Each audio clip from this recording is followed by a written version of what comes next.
내 아들, 내 사랑하는 아들아. 1457년 가을, 창덕궁 대전에서 한 남자가 통곡하고 있습니다. 조선의 7번째 왕, 세조입니다. 그 누구도 거역할 수 없던 절대 권력자, 조카의 목숨을 빼앗고 왕좌를 차지한 냉혹한 군주가 지금 아들의 시신을 붙잡고 목 놓아 울고 있습니다. 무릎 위에는 19살 꽃다운 나이로 숨을 거둔 의경세자의 차가운 몸이 놓여 있습니다. 궁궐 사람들은 수군거립니다. 단종을 죽인 업보가 시작된 것이다. 하지만 이것은 시작일 뿐이었습니다. 세조는 아직 알지 못합니다. 이 비극이 끝이 아니라는 것을, 자신이 사랑했던 또 한 명의 아들마저 같은 운명을 맞이하게 될 것이라는 사실을. 권력을 위해 조카를 죽인 남자가 결국 자신의 두 아들을 제 손으로 묻어야 했던 처참한 업보의 기록, 지금부터 시작하겠습니다. 오늘 이야기 시작하기 전에 구독과 좋아요를 눌러주시옵소서. 그럼 이야기 올리겠나이다. 1457년 9월 2일 창덕궁 대전에 비통한 울음소리가 울려 퍼졌습니다. 세자, 제발 눈을 떠다오. 조선의 7번째 왕, 세조가 아들의 차가운 손을 붙잡고 흐느끼고 있었습니다. 무릎 위에는 의경세자 이장의 싸늘한 몸이 놓여 있었습니다. 불과 며칠 전까지만 해도 건강했던 19살 청년이었습니다. 세종대왕이 직접 천리마라 칭송했던 조선 최고의 천재, 모든 신하들이 자기 왕으로 기대했던 완벽한 후계자였습니다. 세조의 손이 떨렸습니다. 평생 칼을 휘두를 때도 흔들림이 없었던 그 손이 지금은 아들의 차가운 이마를 쓰다듬으며 부들부들 떨리고 있었습니다. 조카 단종을 폐위시킬 때 그는 눈 하나 깜빡이지 않았습니다. 김종서의 목을 철퇴로 내리칠 때도, 황보인을 비롯한 수십 명의 신하들을 베어낼 때도 그의 얼굴에는 아무런 감정도 없었습니다. 하지만 지금은 달랐습니다. 이 아비를 버리지 말아다오. 목이 메어 제대로 말이 나오지 않았습니다. 그의 어깨가 흔들리기 시작했습니다. 처음에는 작게, 그러나 점점 더 크게. 마침내 그것은 절규가 되었습니다. 대전 안에 있던 모든 신하들이 고개를 숙였습니다. 한 나라의 왕이 이토록 처참하게 무너지는 모습을 참아볼 수가 없었기 때문입니다. 과연 무엇이 이 냉혹한 권력자를 이토록 무력한 아버지로 만들어버린 걸까요? 곁에 서 있던 정의왕후 윤씨는 남편의 곁에 조용히 앉았습니다. 그녀도 눈물을 흘리고 있었습니다. 하지만 소리내어 울지는 않았습니다. 아니, 울 수가 없었습니다. 목구멍 깊은 곳에서 무언가가 그녀의 울음을 막고 있었습니다. 그것은 분노였을까요? 아니면 체념이었을까요? 남편의 야망이 결국 우리 아들을 앗아갔구나. 입 밖으로 내지 못한 그 말이 그녀의 가슴을 짓눌렀습니다. 대전 밖 복도에는 신하들이 늘어서 있었습니다. 그들의 얼굴도 창백했습니다. 누군가가 작은 목소리로 속삭였습니다. 단종 전하를 죽인 지 불과 한 달. 이것이 업보가 아니고 무엇이겠소.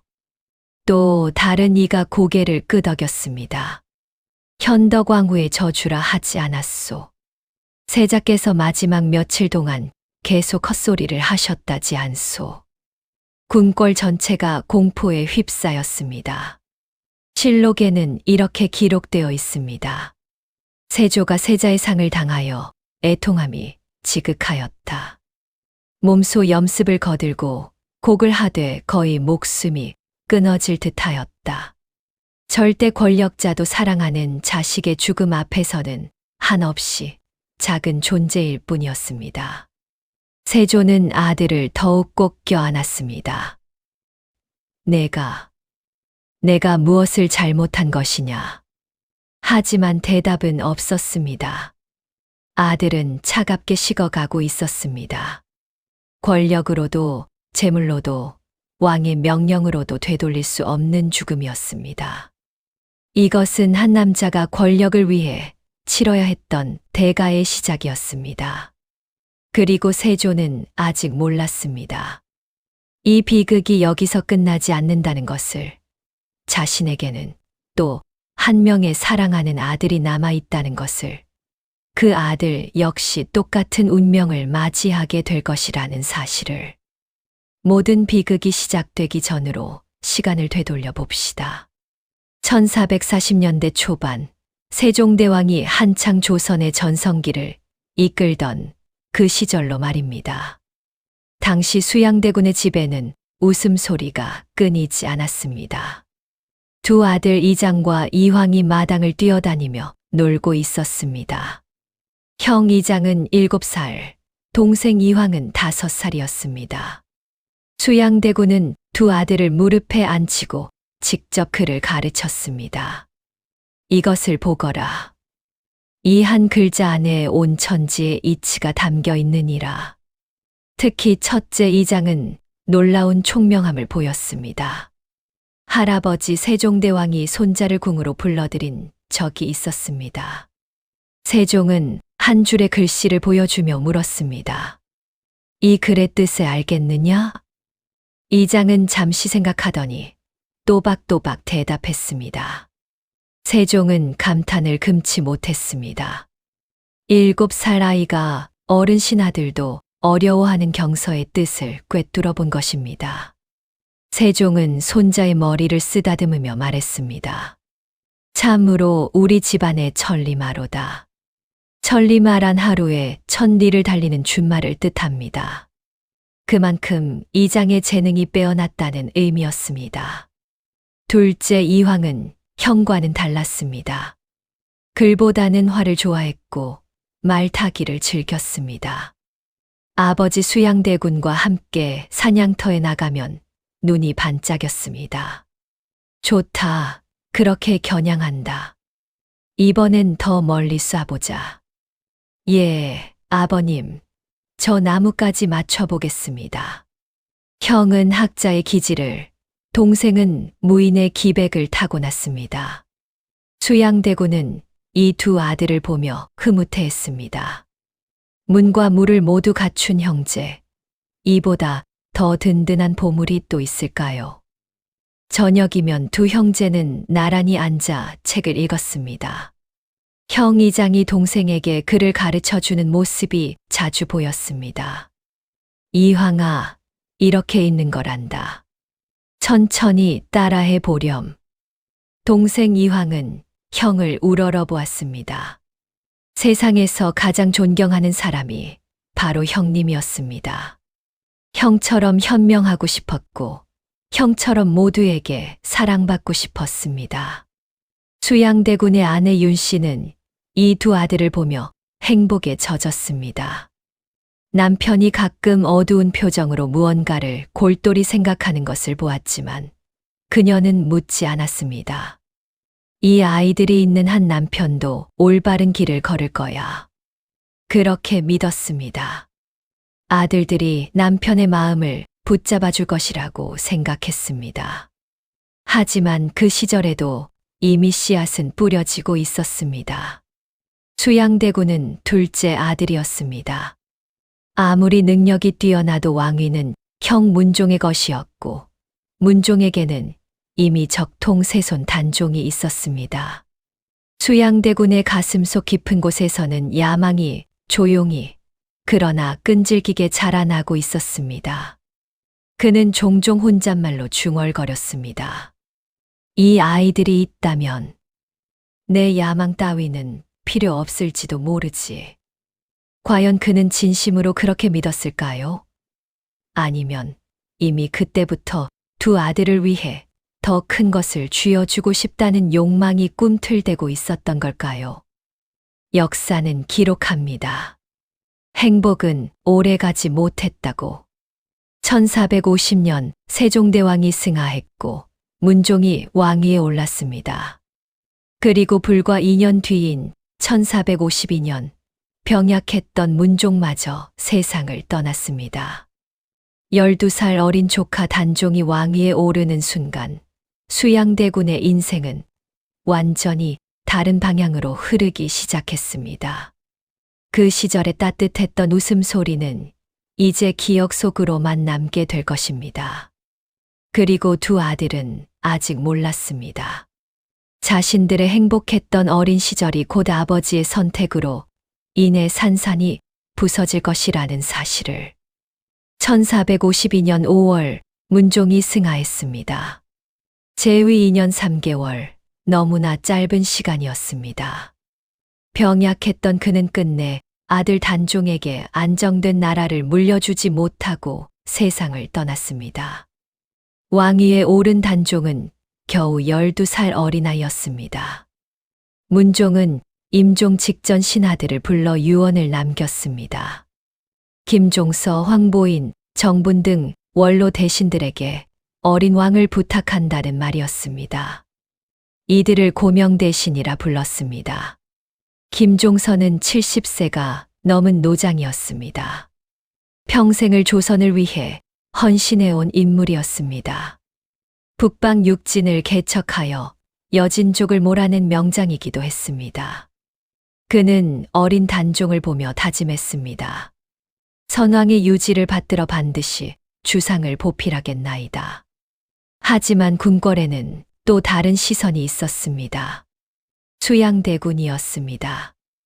능력도 뛰어나고 야망도 컸던 그는 고명대신들의 눈빛이 자신을 향해 있음을 느꼈습니다. 경계의 눈빛, 의심의 눈빛이었습니다. 대신들은 궁궐회의에서 종종 수양대군을 견제했습니다. 중요한 국사에서 그를 배제했고 단종 곁에 가까이 오지 못하게 했습니다. 수양대군은 차가운 시선들 속에서 점점 고립되어 갔습니다. 그해 겨울 집으로 돌아온 수양대군의 얼굴은 어느 때보다 어두웠습니다. 15살이 된 아들 이장이 아버지의 표정을 살폈습니다. 무언가 심상치 않은 기운이 흘렀습니다. 밤이 깊어도 수양대군의 방에서는 불이 꺼지지 않았습니다. 한명회, 권람 같은 측근들이 드나들었습니다. 그들은 밤새 무언가를 의논하고 있었습니다. 이장은 복도에서 그 소리를 들었습니다. 총명한 아들은 직감했습니다.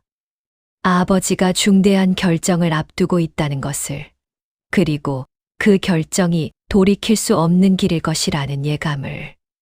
1453년 10월로 접어들었습니다. 긴장은 극에 달했습니다. 수양대군은 결단을 내렸습니다. 이대로 당하고만 있을 수는 없다.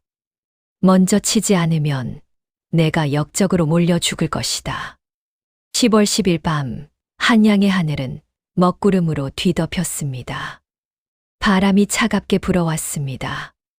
마치 하늘도 무슨 일이 일어날지 알고 있는 듯 했습니다. 수양대군과 그의 무리들이 움직였습니다. 첫 번째 목표는 김종서의 집이었습니다. 한밤중 무장한 군사들이 그의 저택을 포위했습니다. 역적 김종서를 잡아라. 문이 부서졌습니다. 잠에서 깬 김종서는 황급히 일어났지만 이미 늦었습니다. 수양대군이 직접 휘두른 철퇴가 그의 머리를 내리쳤습니다. 70세 노신의 피가 방바닥에 낭자하게 흩뿌려졌습니다. 이것은 시작에 불과했습니다. 수양대군의 군사들은 곧바로 궁궐로 향했습니다. 겁에 질린 어린 단종 앞에서 신하들이 말했습니다. 영모를 꾀하는 무리가 있사옵니다. 수양대군께서 주상을 보호하고자 군사를 일으켰나이다. 단종은 무슨 일인지도 모른 채 고개를 끄덕였습니다. 12살 아이가 무엇을 알 수 있었겠습니까? 수양대군의 이름으로 신하들을 소집하는 명령이 내려졌습니다. 황보인이 궁궐문 앞에 나타났습니다. 순간 칼이 번쩍였고 그의 목이 떨어졌습니다. 정분도 조국관도 민신도 차례로 목숨을 잃었습니다. 하룻밤 사이에 조정의 중신들이 모두 제거되었습니다. 이것이 바로 역사에 기록된 계유정난입니다. 계유년에 일어난 정변이라는 뜻입니다. 그날 밤 궁궐 어딘가에 갇혀있던 이장과 이황 형제는 모든 소리를 들었습니다. 비명소리, 칼 부딪히는 소리, 죽어가는 사람들의 단말마. 15살 이장의 얼굴은 창백했습니다. 13살 이황은 형의 손을 꼭 잡았습니다. 두 형제는 떨고 있었습니다. 언제나 자상했던 아버지가 함께 활을 쏘며 웃던 그 아버지가 이토록 많은 사람을 죽이고 있었습니다. 그날 밤 이후 두 아들의 눈빛은 변했습니다. 순수했던 어린 시절은 그렇게 피로 물들어 끝나버렸습니다. 계유정난 이후 조정의 권력은 완전히 수양대군의 손아귀에 들어갔습니다. 어린 단종 곁을 지키던 대신들은 모두 사라졌습니다. 이제 12살 왕을 보필할 사람은 아무도 없었습니다. 1년이 흘렀습니다. 1454년 수양대군은 영의정에 올랐습니다. 조선 최고의 관직이었습니다. 하지만 그의 야망은 여기서 멈추지 않았습니다. 궁궐 안에서 수양대군의 세력은 날로 커져갔습니다. 단종은 어린 나이에도 불안을 느꼈습니다. 숙부가 자신을 바라보는 눈빛이 예전과 달랐기 때문입니다. 그 눈빛 속에는 욕망이 있었습니다. 1455년 윤유월 11일 마침내 그날이 왔습니다. 수양대군의 신하들이 단종을 압박했습니다. 주상께서는 아직 어리시니 나라시를 감당하기 어려우시옵니다. 수양대군께 왕위를 물려주심이 옳사옵니다. 14살 단종은 떨리는 목소리로 물었습니다. 과인이 잘못한 것이 있느냐? 하지만 대답은 없었습니다. 궁궐은 이미 수양대군의 군사들로 포위되어 있었습니다. 단종에게는 선택권이 없었습니다. 그해 윤유월 단종은 왕위를 수양대군에게 물려주었습니다. 이것을 선의라고 합니다. 스스로 왕위를 물려준다는 뜻이지만 실상은 강제로 빼앗긴 것이나 다름없었습니다. 수양대군은 마침내 조선의 7번째 왕 세조가 되었습니다. 그의 나이 39살이었습니다. 왕이 된 세조가 가장 먼저 한 일은 무엇이었을까요? 바로 첫째 아들 이장을 세자로 책봉하는 것이었습니다. 1455년 윤유월 28일 17살의 이장은 의경세자가 되었습니다. 세조는 아들을 바라보며 생각했습니다. 내가 이 모든 것을 한 이유가 바로 이것이다. 이 아이에게 떳떳한 왕위를 물려주기 위해서다. 하지만 과연 그것이 전부였을까요? 권력을 향한 자신의 욕망을 정당화하기 위한 변명은 아니었을까요? 의경세자 이장은 아버지의 기대를 저버리지 않았습니다. 그는 학문이 깊었고 성품이 온화했습니다. 신하들과 백성들은 그를 보며 희망을 품었습니다. 의경세자가 왕이 되면 세조의 폭정도 어느 정도 누그러들지 않겠소. 세자는 아버지가 자리를 비울 때면 대리청정을 완벽하게 수행했습니다. 복잡한 국정 문제를 단번에 파악했고 신하들의 의견을 경청하여 현명한 판단을 내렸습니다. 한 번은 가뭄으로 백성들이 굶주리는 일이 있었습니다. 의경세자는 직접 창고를 여러 곡식을 나누어 주게 했습니다. 또 한 번은 억울하게 옥에 갇힌 백성의 일을 듣고 직접 재심을 명했습니다. 신하들은 감탄했습니다. 세자의 어진 마음이 참으로 깊으시옵니다. 세조는 그런 아들을 보며 흐뭇해했습니다.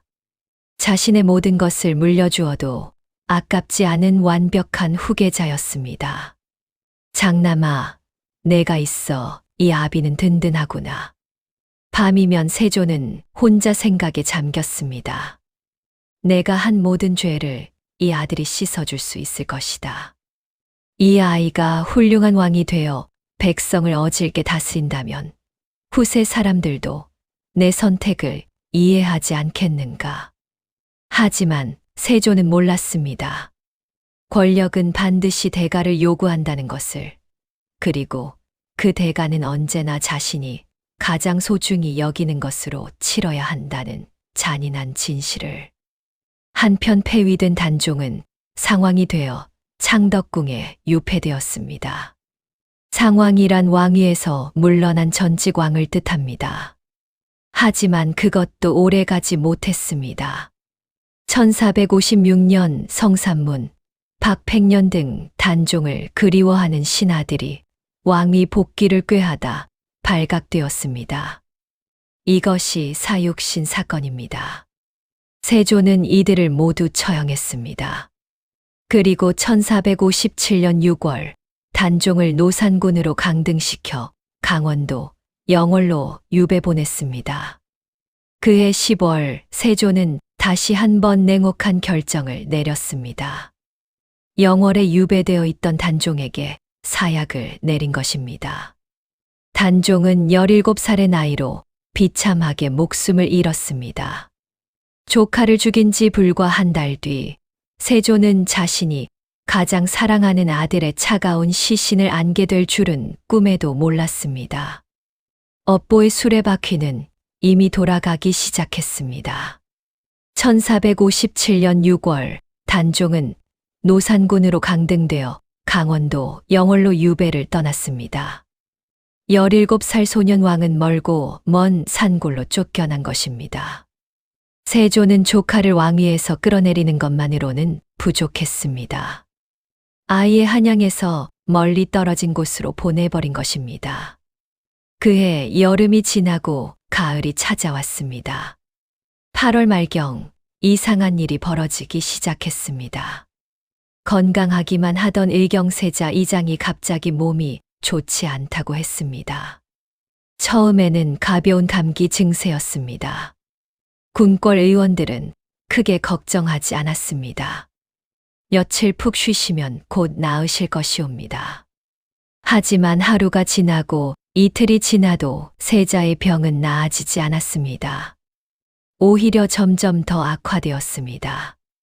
고열이 시작되었고 온몸에 경련이 일었습니다. 세조는 전국의 명의들을 급히 불러들였습니다. 최고의 약재를 구해오게 했습니다. 하지만 아무 소용이 없었습니다. 의경세자의 병은 날이 갈수록 깊어만 갔습니다. 밤이면 세자는 고열에 시달리며 이상한 말들을 중얼거렸습니다.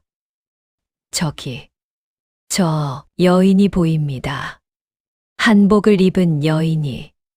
곁에서 간호하던 궁녀가 물었습니다. 어떤 여인이시옵니까, 세자마마? 슬픈 눈빛으로 저를 바라보고 계십니다. 아버지를 용서할 수 없다고 그렇게 말씀하십니다. 이 말을 전해 들은 세조는 온몸이 얼어붙었습니다. 세자가 본 여인이 누구인지 짐작이 갔기 때문입니다. 단종의 어머니 현덕왕후였습니다. 현덕왕후는 단종을 낳고 사흘 만에 세상을 떠났습니다. 아들의 얼굴조차 제대로 보지 못하고 죽은 비운의 왕후였습니다. 그 아들마저 이제 영월 산골에 유배되어 있었습니다. 그 원한이 얼마나 깊었겠습니까? 세조는 아들의 병상을 지키며 한시도 떠나지 않았습니다. 조카를 죽일 때 그토록 냉정했던 그가 수많은 신하들을 베어낼 때 눈 하나 깜빡이지 않았던 그가 지금은 그저 무력한 아버지일 뿐이었습니다. 장남아, 이 아비를 버리지 말거라. 제발. 손을 꼭 잡았습니다. 하지만 아들의 손은 점점 차가워져만 갔습니다. 세조는 무릎을 꿇었습니다. 평생 누구 앞에서도 굽히지 않았던 그 무릎을 말입니다. 하늘이시여, 이 죄인 대신 이 아이를 데려가지 마옵소서. 벌을 받아야 할 사람은 이 아비요입니다. 하지만 하늘은 대답하지 않았습니다. 9월 2일 의경세자 2장은 20살을 채 한 달 앞두고 숨을 거두었습니다. 정확히는 19살이었습니다. 조선왕조실록은 이렇게 기록했습니다. 세자가 조라니 세조가 애통함이 지극하여 거의 기절할 지경이었다. 세조는 아들의 시신을 붙잡고 울부짖었습니다. 그 울음소리가 창덕궁 전체에 울려 퍼졌습니다. 대전 밖에 있던 신하들도 눈물을 흘렸습니다. 정의왕후 윤 씨는 남편의 곁에 앉아 있었습니다. 그녀도 눈물을 흘렸지만 소리를 내지는 않았습니다. 결국 남편의 야망이 우리 아들을 앗아갔구나. 목구멍 깊은 곳에서 무언가가 그녀의 울음을 막고 있었습니다.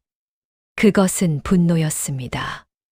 남편을 향한, 그리고 자신을 향한 분노였습니다. 내가 더 강하게 말렸어야 했는데, 이 아이들을 지켰어야 했는데, 후회가 밀려왔지만 이미 늦었습니다. 세조는 아들의 장례를 치렀습니다. 의경세자는 경기도 파주에 묻혔습니다.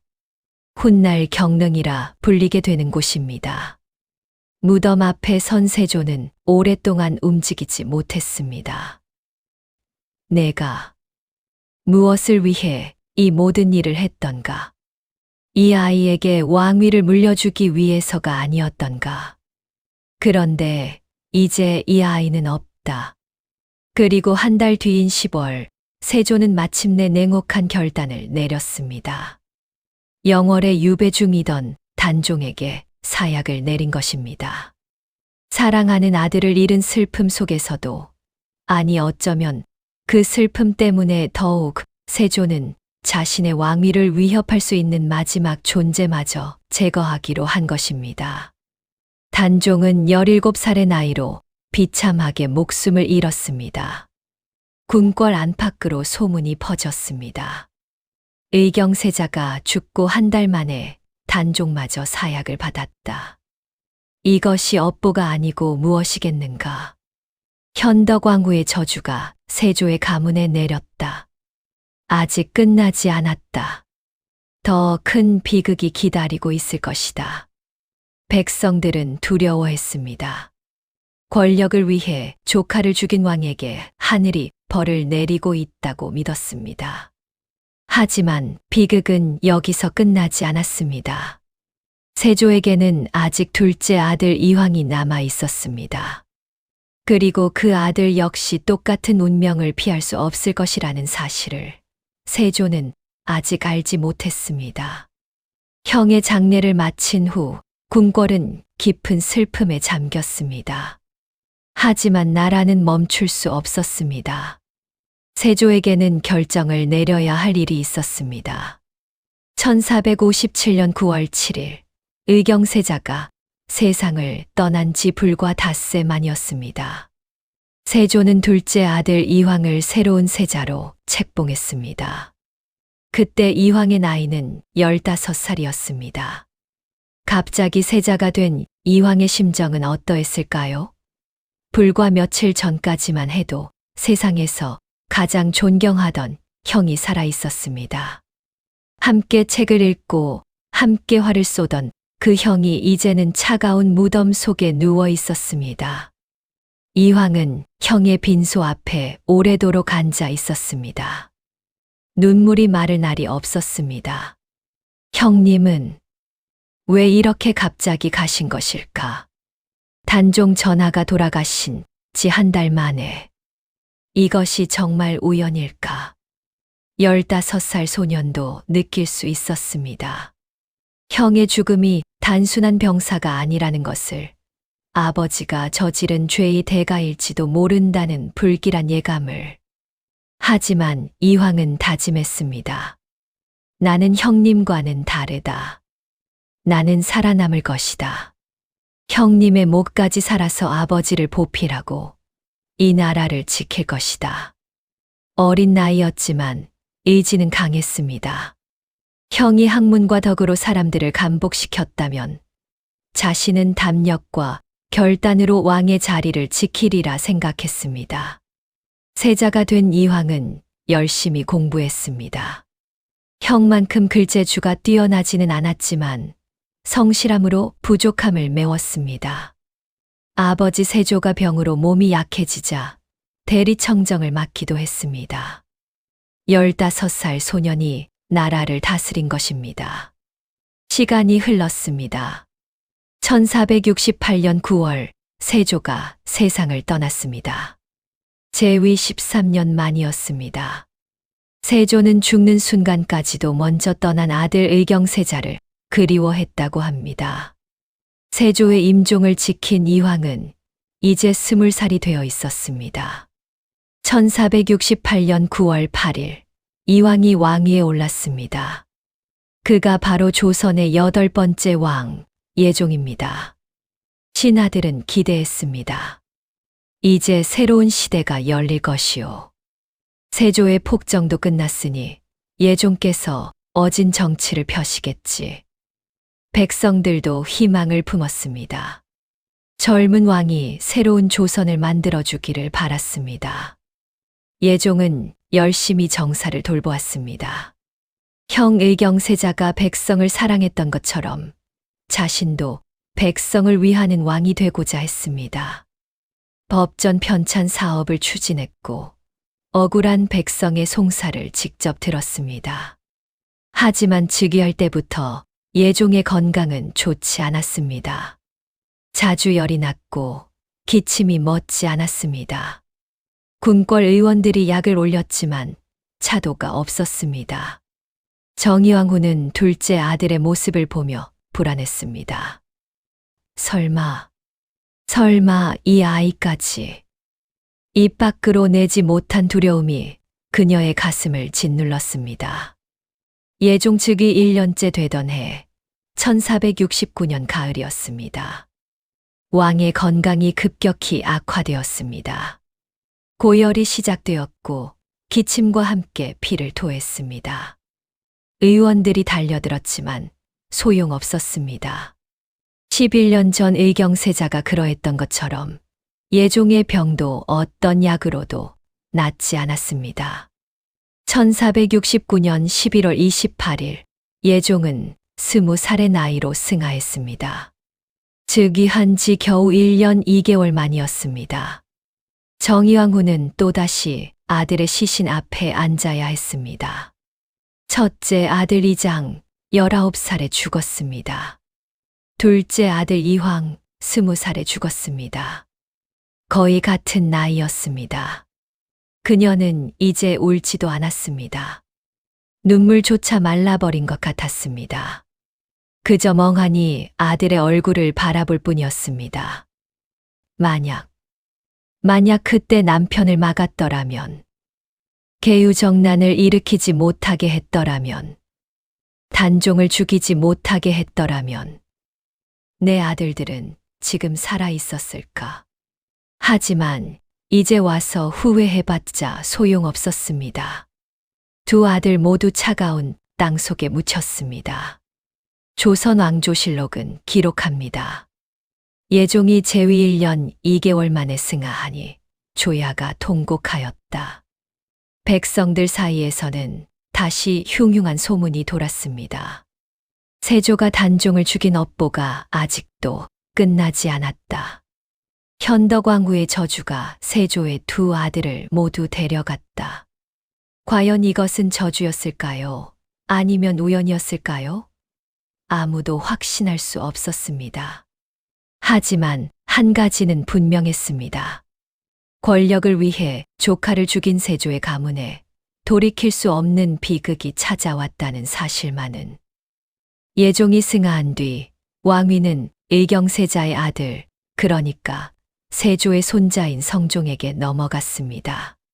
1469년 11월 13살 어린 성종이 즉위했습니다.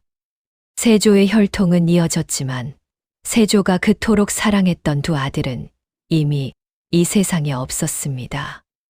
만약 세조가 살아서 이 광경을 봤다면 어떤 심정이었을까요? 세조의 말년은 평탄하지 않았습니다. 의경세자가 죽은 1457년부터 자신이 죽은 1468년까지 그 11년은 고통의 연속이었습니다. 밤마다 세조는 악몽에 시달렸습니다. 조카 단종이 나타났습니다. 자신이 죽인 수많은 신하들이 나타났습니다. 김종서가, 황보인이, 사육신들이 그의 꿈속에서 원망의 눈빛으로 그를 바라보았습니다. 내가 잘못했다. 용서해다오. 잠에서 깨어나면 온몸이 땀으로 젖어 있었습니다. 더 큰 고통은 육체에 찾아왔습니다.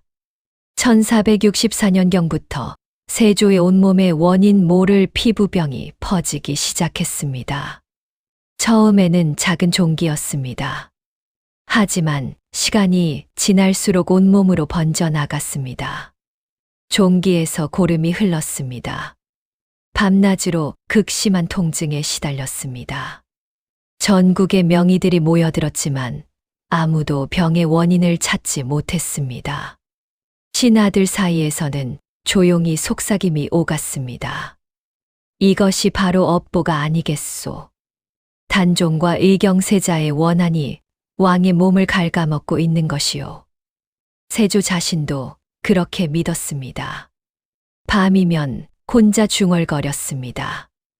이것도 저주인가? 현덕왕후의 저주인가? 고통 속에서 세조는 불교에 깊이 귀의했습니다. 전국 각지의 사찰을 찾아다니며 불공을 드렸습니다. 수많은 불경을 간행했습니다. 1465년에는 원각사라는 큰 절을 짓기 시작했습니다. 2년에 걸쳐 완공된 이 절은 당시 조선 최대의 사찰이었습니다. 원각사 10층석 탑은 지금도 서울 탑골공원에 남아 있습니다. 부처님이시여, 이 죄 많은 종의 업을 씻어 주옵소서. 엄청난 재물을 쏟아부었습니다. 하지만 마음의 병은 나아지지 않았습니다. 육신의 고통도 계속되었습니다. 1466년 세조는 온양온천으로 행차했습니다. 온천물이 피부병에 좋다는 말을 듣고였습니다. 하지만 큰 효과는 없었습니다. 실록에는 이렇게 기록되어 있습니다. 왕이 온양에서 목욕하였으나 병이 차도가 없었다. 정의왕후는 남편의 모습을 지켜보았습니다. 한때는 그토록 강했던 남편이 이제는 병마에 시달리며 매일 괴로워하고 있었습니다. 그녀는 생각했습니다. 이 모든 것이 남편이 선택한 길의 끝이구나. 권력을 얻었지만 아들들을 잃었고 이제는 자신의 몸마저 잃어가고 있구나. 하지만 정의왕후도 이미 지쳐 있었습니다. 두 아들을 먼저 보내고 남편마저 고통받는 모습을 보며 그녀의 마음도 조금씩 무너져 내렸습니다. 1468년 9월 8일 세조는 마침내 세상을 떠났습니다. 나이 52였습니다. 재위 13년 동안 많은 업적을 남겼지만 동시에 많은 피를 흘린 왕이었습니다. 임종 직전 세조는 이미 죽은 아들 의경세자의 이름을 불렀다고 합니다. 장남아, 이 아비가 간다. 먼저 간 너를 이제 만나러 간다. 절대 권력자의 최후는 이토록 쓸쓸했습니다. 세조가 죽은 뒤에도 정의왕후는 오래도록 살았습니다. 그녀는 남편이 죽은 후 무려 15년을 더 살았습니다. 1483년까지 살면서 손자 성종을 도와 나라를 안정시켰습니다. 하지만 그녀의 마음속 깊은 곳에는 언제나 두 아들이 있었습니다. 19에 죽은 이장, 20살에 죽은 이황. 밤이면 그녀는 생각했습니다. 만약 남편이 야망을 버렸더라면, 만약 권력이 아닌 가족을 선택했더라면, 내 아들들은 지금 살아서 이 나라를 다스리고 있지 않았을까. 하지만 역사에 만약은 없었습니다. 이미 지나간 일들은 돌이킬 수 없었습니다. 조선왕조실록은 세조를 이렇게 평가합니다. 법전을 정비하고 국방을 강화한 유능한 군주였으나 조카를 폐위하고 죽인 죄는 씻을 수 없다. 업적과 죄악이 함께 기록된 왕. 권력의 정상에 올랐지만 아버지로서는 가장 비참한 실패를 맛본 남자. 그것이 바로 세조였습니다. 이야기를 마무리하며 다시 한번 정의왕후를 떠올려 봅니다. 1483년 3월 30일 정의왕후가 세상을 떠났습니다. 남편 세조가 죽은 지 15년이 지난 후였습니다. 그녀의 나이 65이었습니다. 15년이라는 긴 시간 동안 그녀는 무슨 생각을 하며 살았을까요? 매일 밤 두 아들의 얼굴이 떠올랐을 것입니다. 19에 죽은 이장, 20살에 죽은 이황. 한 여인이 남편과 두 아들을 모두 먼저 보낸 채 홀로 남은 삶. 그 고독과 슬픔이 얼마나 깊었을지 감히 헤아릴 수 있겠습니까? 역사는 정의왕후를 현명한 대비로 기록합니다. 손자 성종을 도와 수렴청정을 했고 나라를 안정시켰다고 평가합니다. 하지만 한 사람의 어머니로서 그녀가 겪었을 고통은 어떤 기록에도 온전히 담기지 않았습니다. 세조의 업보는 이렇게 정리할 수 있습니다. 조카 단종을 죽이고 얻은 왕위, 그 대가로 자신이 가장 사랑했던 두 아들을 잃었습니다. 권력을 위해 흘린 피는 결국 자신의 가족에게 되돌아왔습니다. 1457년 단종이 사약을 받고 죽은 지 한 달 만에 의경세자가 죽었습니다. 1469년 예종마저 형과 거의 같은 나이에 세상을 떠났습니다. 우연일까요? 아니면 정말 업보였을까요? 역사학자들은 의경세자와 예종의 죽음을 병사로 기록합니다. 당시 유행했던 전염병이나 급성질환 때문이었을 것이라 추정합니다. 하지만 백성들은 달리 생각했습니다. 저주다. 현덕왕후의 저주가 세조의 가문을 덮쳤다. 과학적 설명이 있든 없든 중요한 것은 하나의 진실입니다. 한 남자의 야망이 한 가족 전체를 비극으로 몰아넣었다는 사실입니다. 세조는 많은 업적을 남겼습니다. 직전제를 시행하여 국방을 강화했고 경국대전 편찬을 시작했으며 불경 간행으로 문화 발전에도 기여했습니다. 역사 교과서는 그를 유능한 군주로 평가합니다. 하지만 동시에 그는 왕위 찬탈자라는 오명에서 벗어날 수 없습니다. 조카를 죽이고 수십 명의 충신을 학살한 폭군이기도 합니다. 업적과 죄악, 빛과 그림자. 세조라는 인물은 이 둘을 모두 가진 복잡한 존재입니다. 하지만 오늘 우리가 기억해야 할 것은 그의 업적이 아닙니다. 바로 그의 선택이 가져온 비극입니다. 권력을 얻었지만 가족을 잃었습니다. 왕좌에 앉았지만 아들들을 묻어야 했습니다. 절대 권력자가 되었지만 평생 죄책감과 고통 속에서 살았습니다. 과연 그 모든 것이 가치 있는 선택이었을까요? 세조의 이야기는 단순히 500년 전 과거의 일이 아닙니다. 지금 이 순간에도 권력을 위해, 성공을 위해, 돈을 위해 가족을 희생하는 사람들이 있습니다. 밤늦게까지 일하느라 아이들 얼굴 한 번 보지 못하는 부모들이 있습니다. 출세를 위해 부모님을 요양원에 모시고 찾아뵙지 않는 자식들이 있습니다. 더 큰 집, 더 좋은 차를 위해 가족과의 시간을 포기하는 사람들이 있습니다. 세조가 우리에게 남긴 교훈은 명확합니다. 권력과 성공이 아무리 화려해 보여도 그것이 사랑하는 사람들의 희생 위에 세워진 것이라면 결국 공허할 뿐이라는 것입니다. 의경세자는 조선 역사상 가장 뛰어난 세자 중 한 명이었습니다.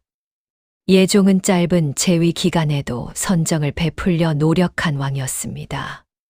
두 형제 모두 아무 죄가 없었습니다.